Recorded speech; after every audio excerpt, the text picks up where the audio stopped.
Hi, I'm Darlene Tate, and welcome to another edition of Film Friday for February 12th, 2021.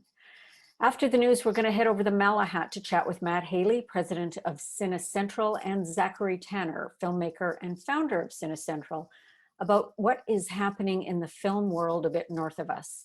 Following that, we're going to catch up with Brent Lanyon of 29 Takes Productions regarding his current 5-minute cell phone challenge.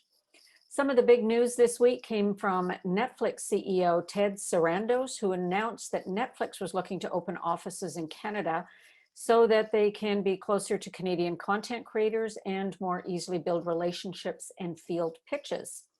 In 2017, Netflix pledged to spend $500 million to fund original content made in Canada over a 5-year period, and they have already met that target.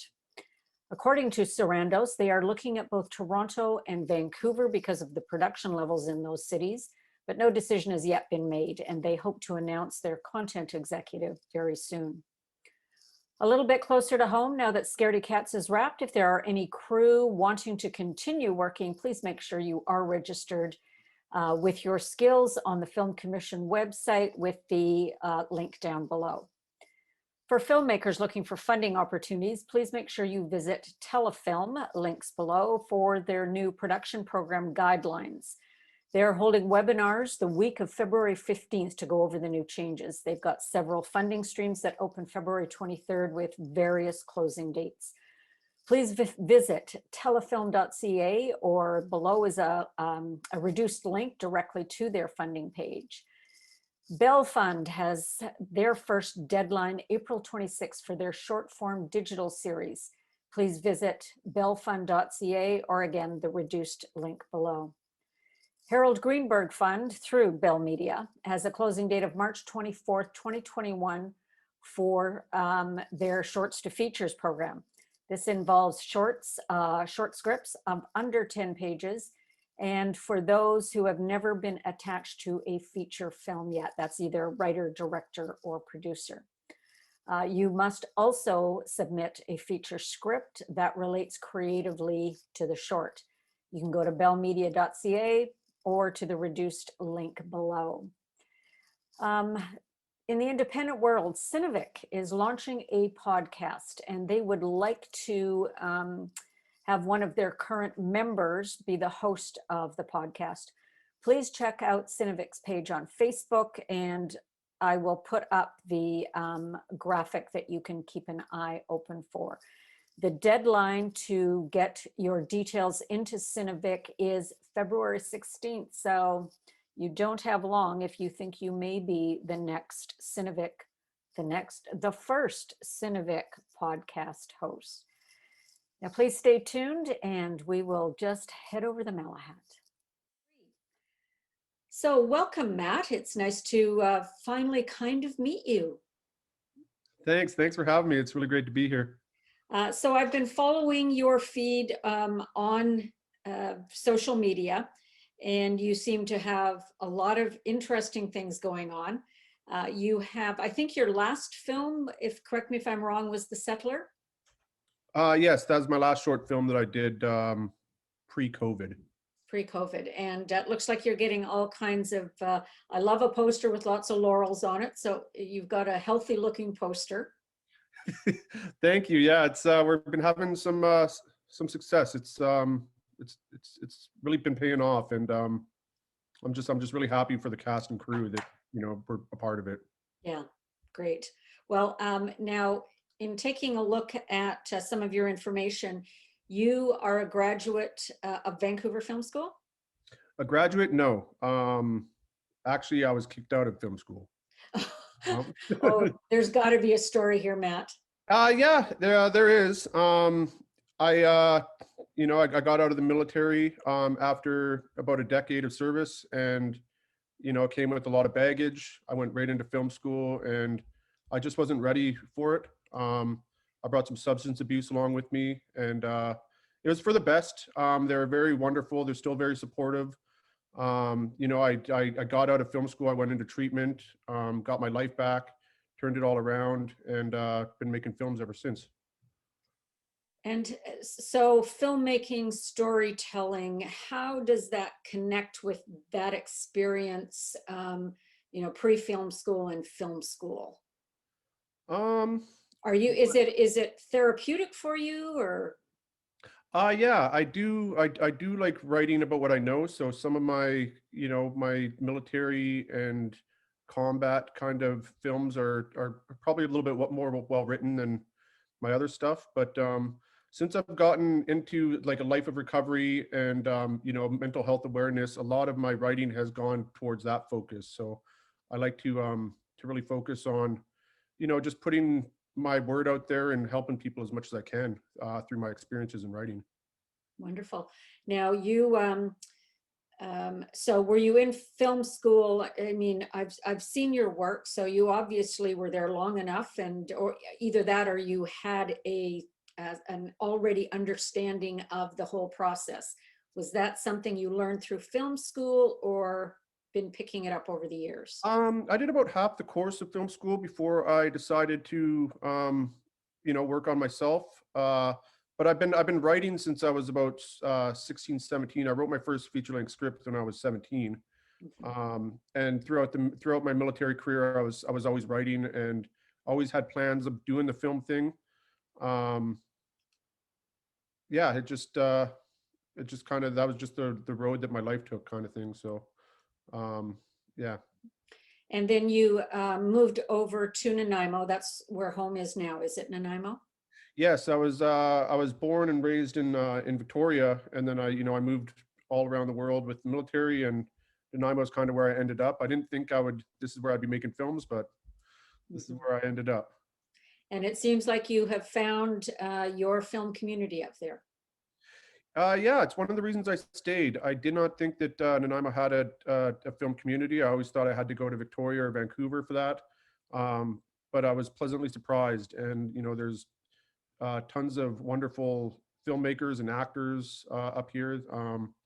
And the island is just the most beautiful place to shoot. So Yeah. yeah.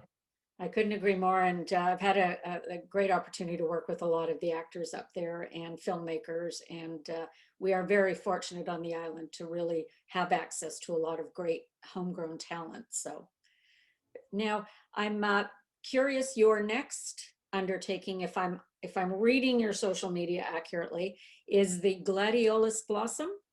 Um, Not quite. I'm actually in halfway through filming my first feature film, Oh, which is the 12 Step Strangler. It's a whodunit murder mystery about a serial killer targeting people in the Alcoholics Anonymous Fellowship. Originally, it started out as a short. We filmed, about 35, 40 minutes of a short, which is a pretty long short. So I was trying to cut it down to a reasonable time, and I found that I was losing a lot of the plot, a lot of the good character development.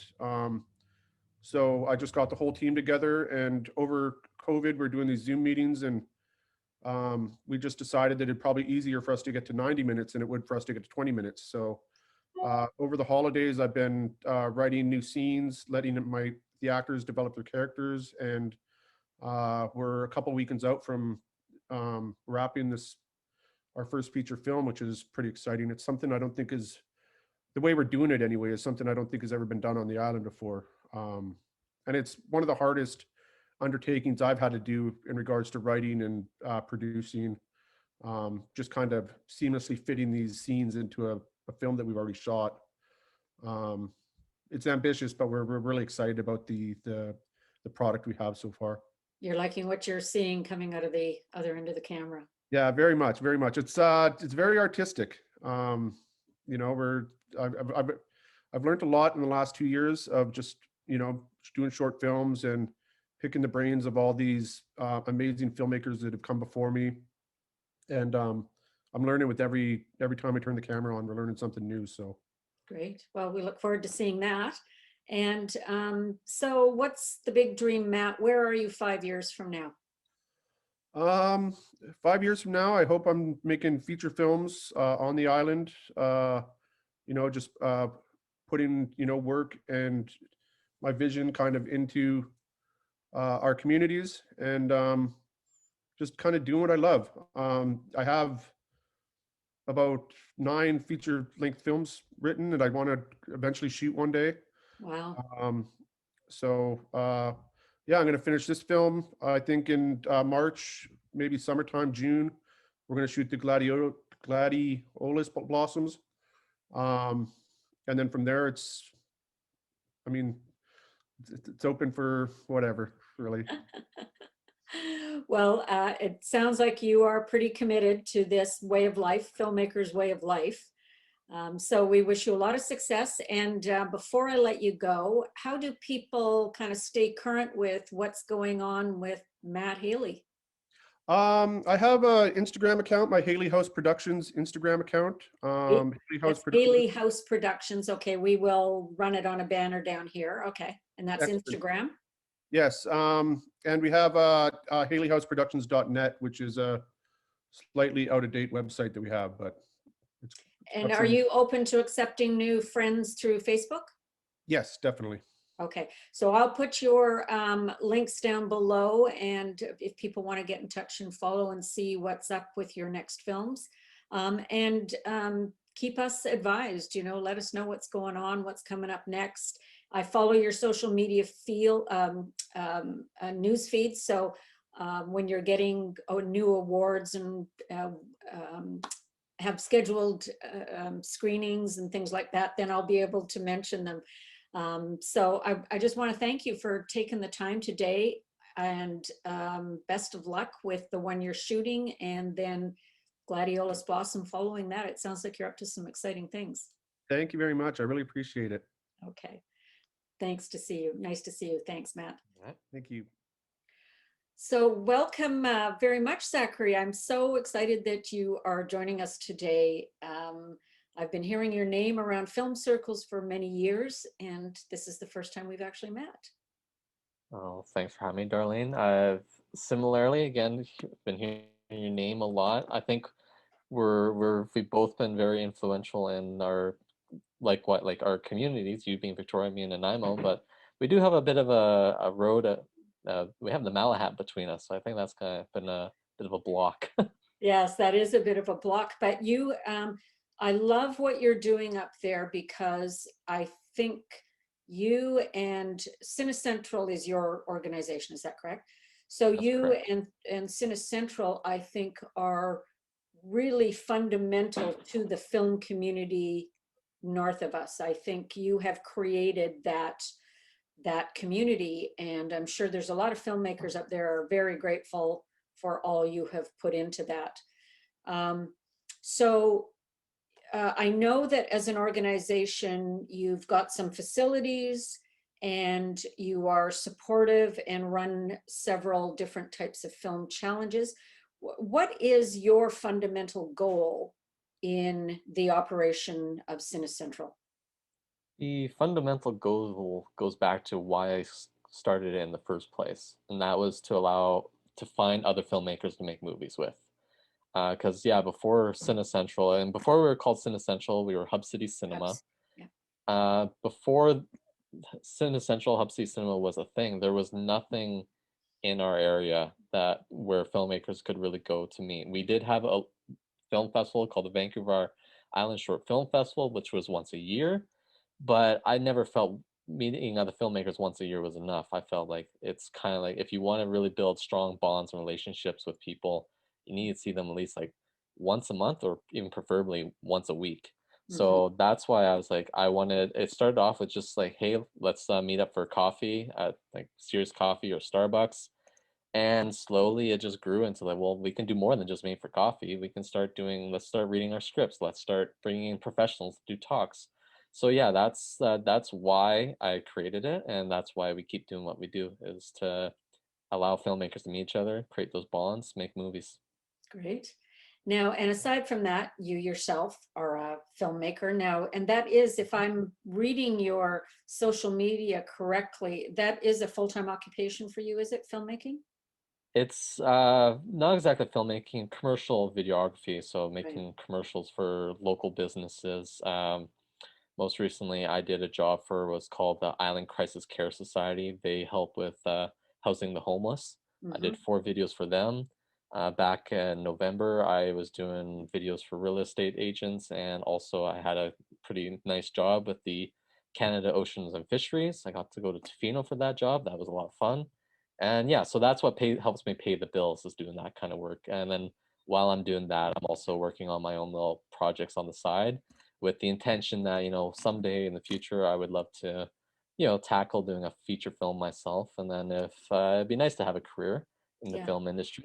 And but until then, I'm doing all this commercial stuff. great. Well, it certainly, I think, helps you develop your directorial style as well. I mean, shooting commercials, and it lets you do that in smaller pieces. So I think a lot of, well, I know a lot of successful filmmakers through shorts and through commercial work. That's where they kind of hone their craft. Yeah, So, yeah, um, it's very transferable, yeah, and and you definitely get to experiment a little more with doing commercials and music videos than you maybe get to doing a feature film. So right. yeah, I know some big film directors, they still like to do Yeah, commercial work just because that's where they get to play. yeah, exactly. Exactly. Yeah. So what are you working on these days? What's currently on your plate? Personally, I'm really just trying to do a lot of writing.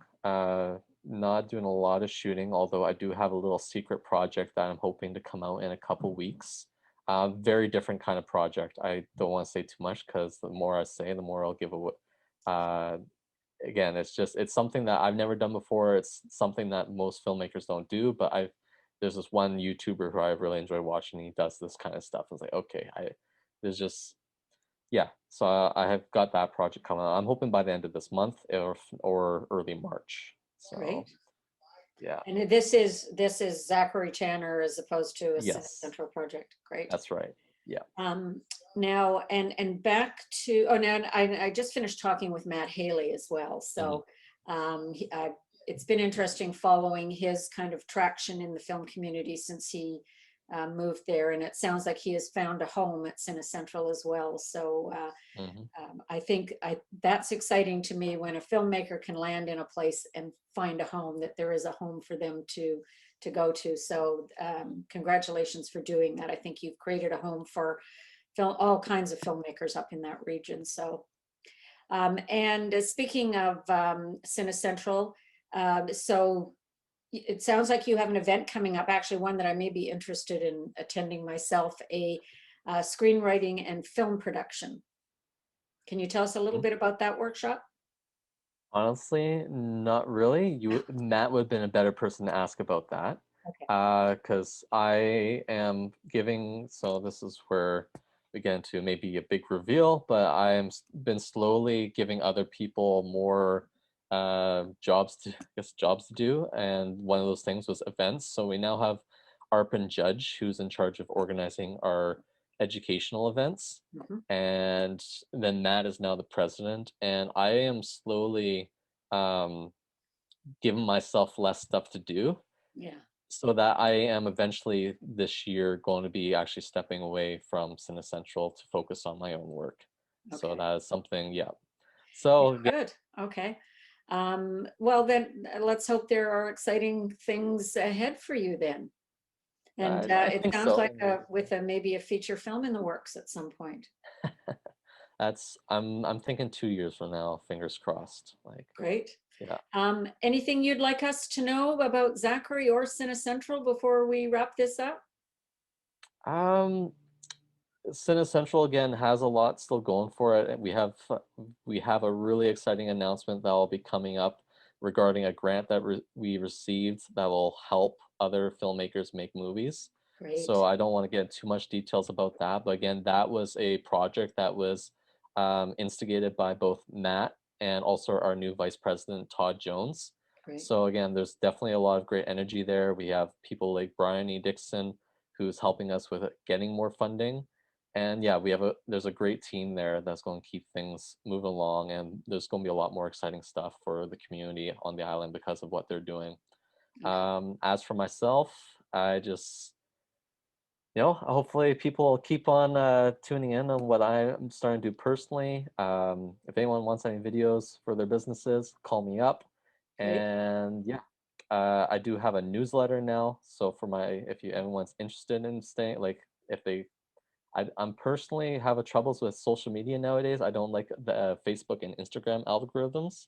So I'm like, okay, if you feel like you're not going to be seeing my stuff on social media, you can join my newsletter on my website. Okay. And And what's your website, Zachary? it's just my name, zacharytannar.com. And that's Yeah, Tanner so with you'll an all A. AR, correct. Okay. Yes. Okay, so Yeah. zacharytannar.com. And but people, you're open to being friended on Facebook or followed on Instagram and Yep. okay, Yeah, and totally. are those is Zachary Tannar your handle on both of those? They can find you just Yes. by Googling your name or searching your name. Yes. Yep. Wonderful. Yeah. Well, it was nice to And finally talk a bit. All right, Mhm. Zachary, I'll let you go and get on with the rest of Okay. your chilly afternoon, and hope to Sounds talk to you good. before too long. Look forward to following you. That sounds good. All right. Thank you again. Thanks, Bye. Zachary. Bye-bye. So Brent, it is wonderful to see you. How are you doing? Well, I am doing just fine. Got a lot of things going on. Yeah. And it's wonderful to see you.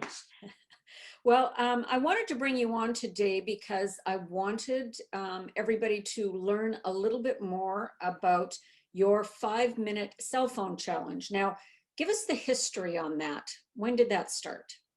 Well, it started 3 years ago, and I must say that the Nanaimo group that did a 1-minute challenge kind of made me think, you know what, that's kind of a good idea. Let's do it too, but let's make it a little bit bigger. Let's move to 5 minutes. So Is that a maximum of 5 minutes? yes, 5 minutes including credits, because they didn't want to overwhelm people. There's a lot of people that started with their first films with this 5-minute challenge, and this is the 3rd year running. And it gets people's feet wet. It's not too overwhelming. And I've had a lot of positivity about it. So I'm pretty happy to be able to run with it again this year. Great. Well, I think this is the perfect thing to keep people up on their film skills while things in the indie world anyway are a little bit quieter. And I think part of that may be due to visiting productions being so busy. I think a lot of people who would normally work on indie crews are busy.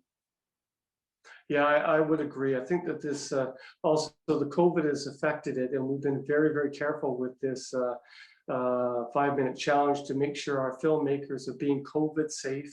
Yeah. Emailing them and talking to them and making sure that they're being aware of that. There's ways to film different scenes to make it look like actors are actually in the same room, and they're not even in the same room. I actually did a film myself, a film with my granddaughter a year ago, and it looks like we're in the same room, and she's in Vancouver and I'm here. So there are ways to do it, and that's why we call it a challenge, right? Right. And we're facing another challenge because this weekend is going to be snowy, and I know one of the productions, Susan Moreau, is facing that, having to shuffle things because of the snow challenge. So Right. there you go. Now, Brent, while we've got you, tell us a little bit about 29 Takes Productions, which is your production company, and it is the one behind the 5-minute cell phone challenge. Yeah, yes, it is. 29 Takes Productions is just an indie base. We're very amateur theater, sort of in the film world, get people's feet wet, volunteers. And we've been doing it for over 4 years now. And we've had over 60 volunteers on film shoots. It might even be higher. But I must say, I'm fortunate this year because some of the people in our local groups like Trent Peake, Susan Coe, and Lance Burley have stepped up to offer mentorship for some of the people in film production, especially if it's your new film. Sometimes you get freaked out and think, oh my God, how am I going to make this happen? And they're also there to be leaned on. Great. So kudos to them for stepping forward and helping out. And what are the highlights in terms of will submissions or registrations close down? When is the date of the festival? All those kind of high points. Yes. Okay. So at present, we have 11 films submitted. or I should say 11 filmmakers that have submitted that they want to be in the festival and have been accepted. And the process is they said they wanted to be in, and then I sent them a package and said, this is what you need to do with COVID and all this other thing, and they've agreed with that. So they need to get all their films in the week prior to March the 14th, because March 14th, which is a Friday, is the start of our festival weekend. So I need a week prior to that so that I can put all these films together so that we can show it on YouTube.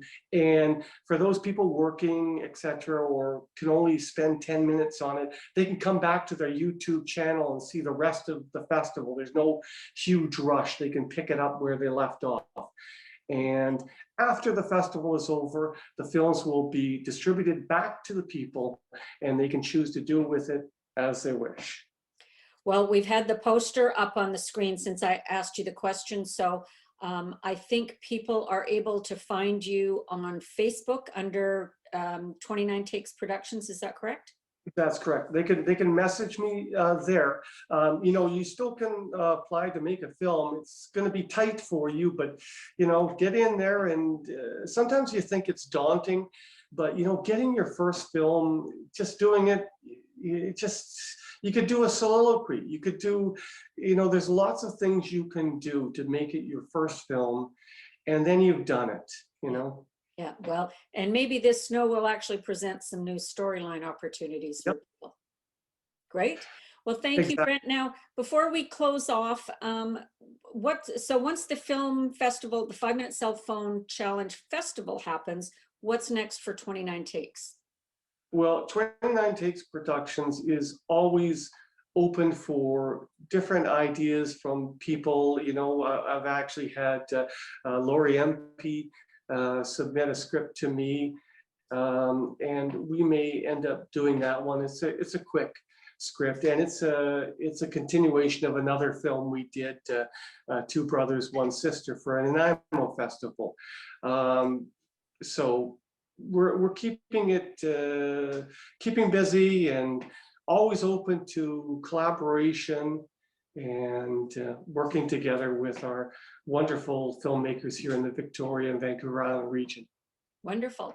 Well, thanks for joining us today and giving us the highlights of the Festival Challenge and 29 Takes, and good luck with it. It sounds like it's going to be fun, and let's hope it launches a few new filmmakers. Well, it's already got 3 brand new filmmakers in it, and also 3 of the filmmakers are 12 or under. So isn't that awesome? And that's what it's all about, you know, mentoring younger kids, because they've got some really great ideas, and you know, I'm excited to see what they bring forth. Well, fostering a love of filmmaking at that age is brilliant. Good for you, Brent. It looks like you have a fire you could snuggle up next to once we end this. Yeah, I certainly will. Thanks a lot, Darlene. Thanks, Brent. Talk to you soon. You betcha. Okay, bye now. And that's it for Film Friday on Friday, February 12th. Thank you for joining us. I am not a cat.